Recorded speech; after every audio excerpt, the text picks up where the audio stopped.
Hello everyone and welcome to His Author's Voice, Stories with a Twist. And I am the author, Jack Sanger. The story you're about to hear is based on current medical practices utilising magic mushrooms and LSD. I hope you like it. The Nameless Boy. Dr. Georgina Barret made one final scan of the case notes. To say they were bizarre was an understatement of extreme proportions. Mystery male, aged mid-30s, found wandering, aged 13, along a motorway near Carcassonne, France, August 2001. Displayed wild, uncontrolled aggression towards police. No identification found on him. Incoherent. Random speech in Icelandic. No French. Unable to respond to simple questions. Temporarily named Thomas X, owing to apparently pointing to himself and saying the name Tomas. Suspected psychosis from drugs overdose or severe trauma. Hospitalised in Toulouse psychiatric facility. Non-responsive to all treatments, did not match European databases on missing persons. Kept under continuous sedation until it gauged from tissue analysis that he would be about 18. Moved to adult psychiatric facility in Toulouse. Became mute shortly after. Been there ever since. He is able to follow all health protocols, eating, exercise, drugs, without need of restraint, but like an automaton. Vegetation on legs was a nurse's acerbic, non-medical comment in one margin.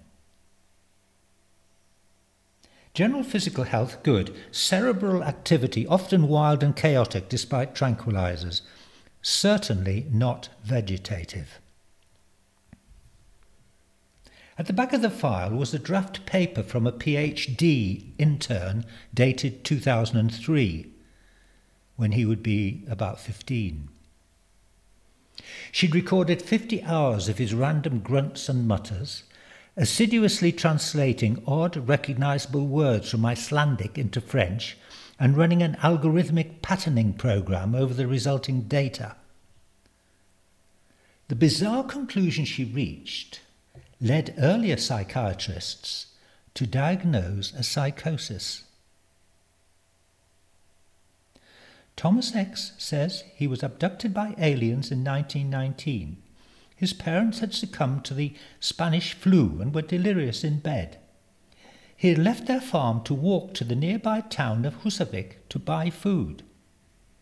A cigar-shaped wingless aircraft flew above him, hovered, and then a force sucked him up a tube of light into the craft. There were creatures like humans. Thomas was incomprehensible as to their actual form, but they performed experiments upon him. He gave no indication as to how long this lasted, but woke up lying beside a big road. He had no idea where he was.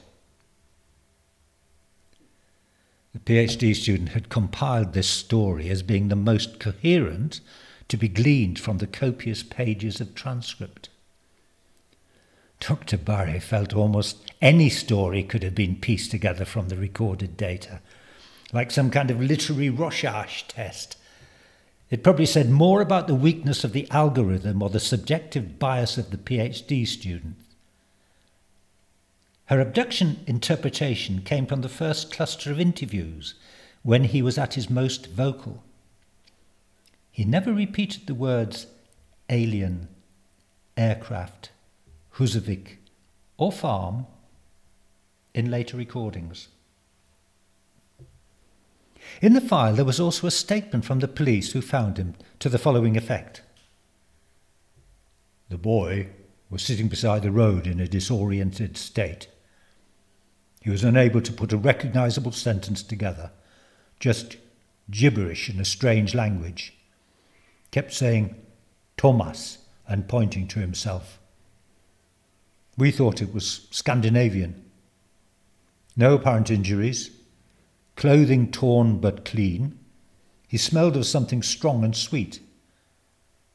When we tried to help him, he became violent. We tasered him and took him to Toulouse. Other file notes on Tomas included references to the constant sweet smell in his room, the fact that his bed remained perfectly clean as though never slept in, an apparent lack of normal aging in the face, and his sitting for hours staring out of the window as though waiting for something to happen. Dr. Barret did not know what to make of it all.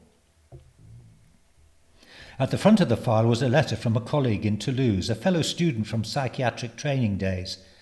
It requested her help as a last resort with Tomas, all other avenues having been exhausted. Dr. Georgina Barret had become a cause célèbre in French medicine. She was using LSD on certain psychiatric patients with extraordinary results. But she herself did not think it was exceptional. Thousands of successful research studies using LSD and psilocybin had to be aborted in the 1970s when Richard Nixon in the United States announced a war on psychedelic drugs. The effect was a worldwide ban. Now, in the early decades of the new millennium, that work was being revived and progressed. Dr. Barret found it offered the greatest liberation in her 40-year career as a psychiatric consultant. Suddenly cures were possible instead of protective incarceration or the prescription of drugs for a sedated half-life in the outside world.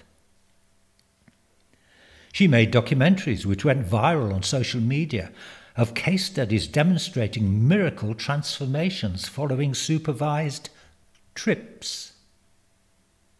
Often, after 30 or more years of debilitating mental distress, people recovered. As a consequence of hers and others' work, governments everywhere were having to soften their hardline approaches to medical therapies using psychotropic plants and laboratory-produced LSD. LSD is an extraordinarily potent compound active in minute volumes. A general recreational dose is around 100 micrograms. Barret administered about 200 times that dose. The ensuing trip lasted 14 to 20 hours and had nurses on hand throughout, together with the therapist. Since this case was so unusual, she wanted to take on the latter responsibility herself. And now she was preparing to meet Thomas X for the first time. He'd been in her facility for a week and had been weaned off sedation during that time. His chaotic brainstorms had not decreased, but he showed no signs of aggression. Tomas X was sitting in his room. He was a very young-looking man, seemingly in late adolescence, despite his presumed 3 decades plus of life. Height about 170 centimetres, weight 65 kilos. His blonde hair was parted to one side and mid-length, his face serene, his blue eyes a trifle unfocused, his hands clasped before him. He was in a patterned hospital gown and jeans. "Tomas, I am Dr. Barret," she said. There was no indication she'd been heard. She cut the interview short after further attempts to elicit a reaction. Then she made arrangements for the LSD dose. The following morning, in the early light, the dose was administered. Light restraints held him loosely to the bed, but which would tighten with any sudden movement. After an hour, Barré, sitting up by his head, noted that his closed eyes were showing signs of rapid eye movement, sleep. But suddenly they opened. "Bonjour," he said in a flat tone, and smiled. "I am Thomas Olafsson," he continued in perfect French. "And you are?" "Dr. Barré." "Ah, yes. You have given me the psychotropic drug, of course. It has worked as you hoped. Its effects are complete. The blockage is now removed. We thank you for your intervention.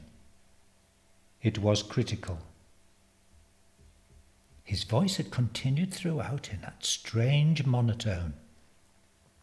Dr. Georgina Barré stared at him. He gave her something approximating to a smile. Then she fell into helpless immobility. The theatre filled with a sweet incense, a scent Barré could not locate. The nurses became statuesque. Something was touching the back of her hand. A humanoid haze of a figure rose out of Tomas's inert form. Ghostly, aged, hair whitened, eyes of vivid silver, nose and mouth coalesced into one orifice. It removed its hand as light as a cobweb from the back of her own, and she could see it had just a single finger and a thumb. Stricken, she watched its fluid movement across the room, to the window, tall on its stretched limbs. The window opened, and it swept out and away into the morning sun. Her eyes closed.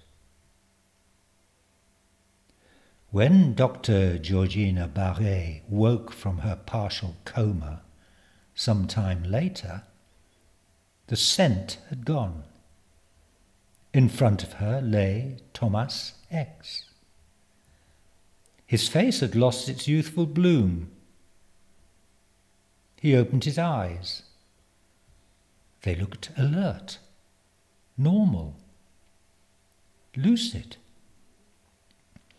"Hallo, where am I?" he asked, puzzled, in Icelandic.